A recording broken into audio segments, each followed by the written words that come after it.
are. We're back, as they say. Good. So you sounded great. You look great. How do you feel? Pretty good, considering. You seem a little in doubt about that. Well, I was for a moment, but you know, if I consider everything, then I feel pretty good.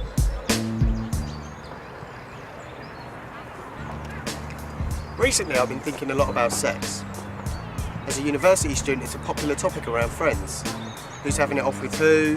What happened last Friday? Everyone's talking about it. Never ever seen bingo like this before. That's 'cause it's amazing. Free bingo, baby. Oh yeah, there's a lot of free love without. Today, we live in a culture that's dominated with sexual imagery. Magazines, television, film, music, the list goes on. These influences play a large part in our changing attitudes towards sex. With the idea of free love and sexual liberation stemming from the counterculture of the 1960s, sex has moved through the decades, challenging different social matters, marriage being one of them.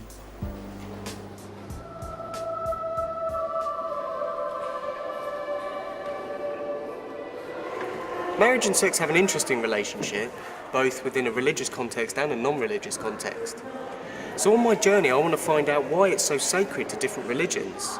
I also want to find out what the difference is between having sex when you're in a committed relationship and having sex when you're married. I'd also like to take sex before marriage out of its religious context and see if there are any benefits within it.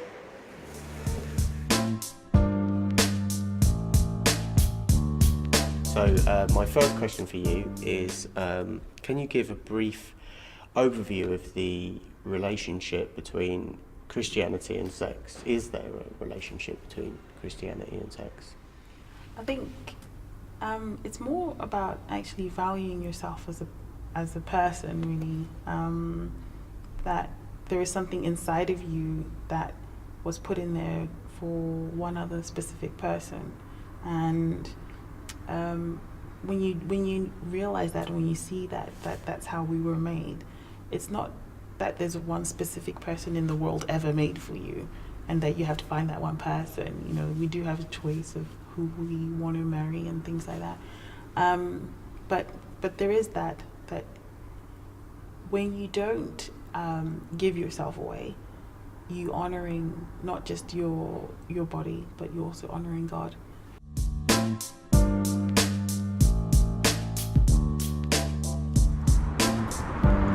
So I'm just about to go and talk to Mr. Sira, who's a practicing Sikh. I think it's really important to get different religious perspectives on sex before marriage.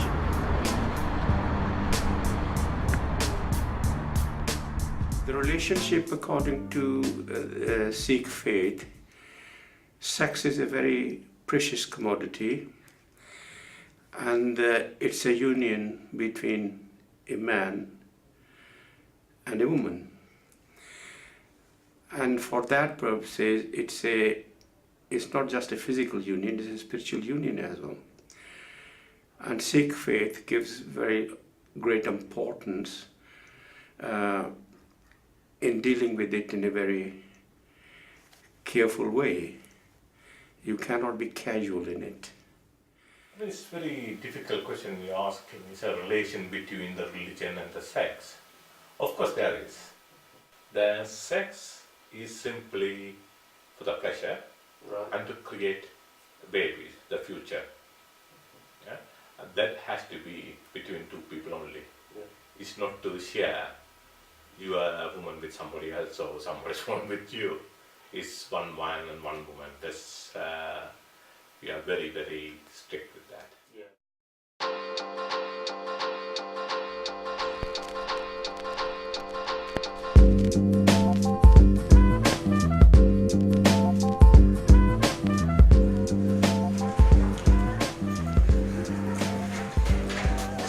Due to the somewhat casual atmosphere of sex at university, I'm going to base my study here, talking to religious and non-religious students about sex. It should be fun.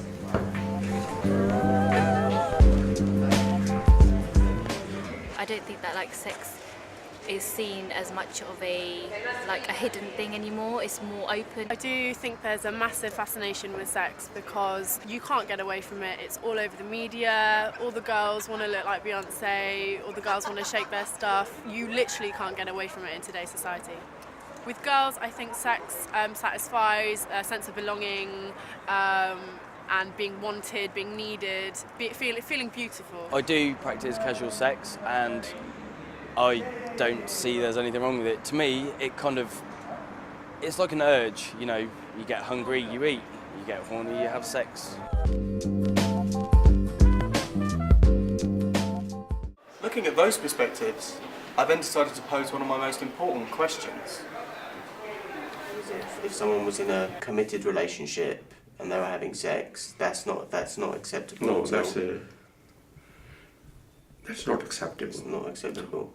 This is lack of control on your emotions. I don't really see a difference between a committed relationship, having sex within that, and having sex within marriage, because now it's so easy to get divorced.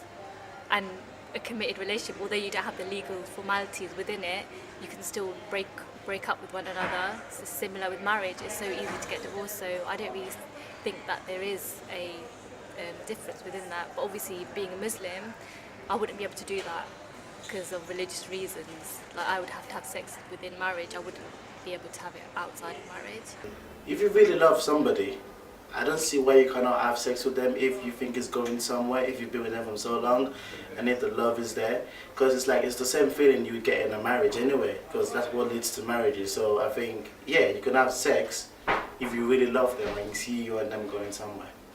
I don't think there's a difference between having sex in a relationship and in a marriage, because in both cases you're in a committed relationship, so I don't see why you have to have a ring on your finger to make any difference, really.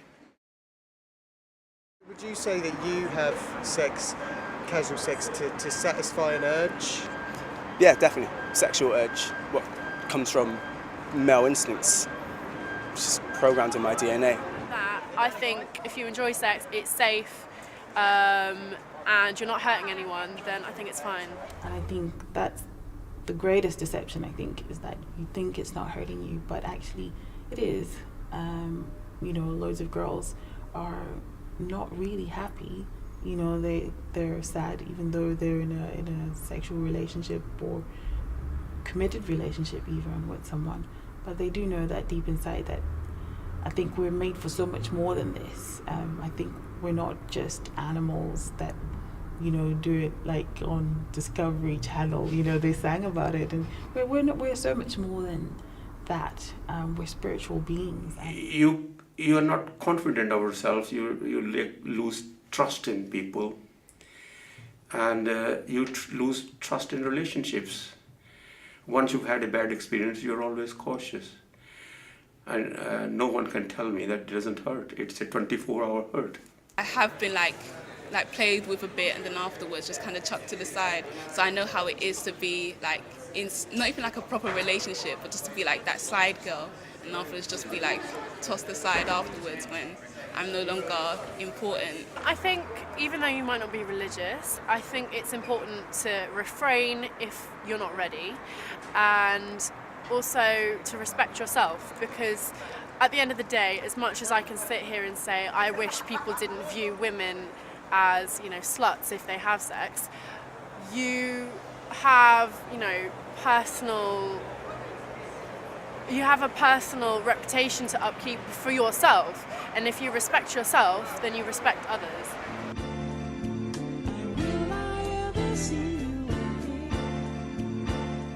Taking a traditional religious view and seeing what students think about it has been interesting. I've learnt that the media and massive sexualised imagery only adds to the pressure for people to have sex. I've also learnt how important sex can be for two people who want to share something more than just a physical need. Some people like the idea of saving themselves, making it feel more special and memorable. Others see sex as a life experience, something to be embraced. Those that see no relevance in marriage see no point in waiting until you're married to have sex. This I can understand, after all.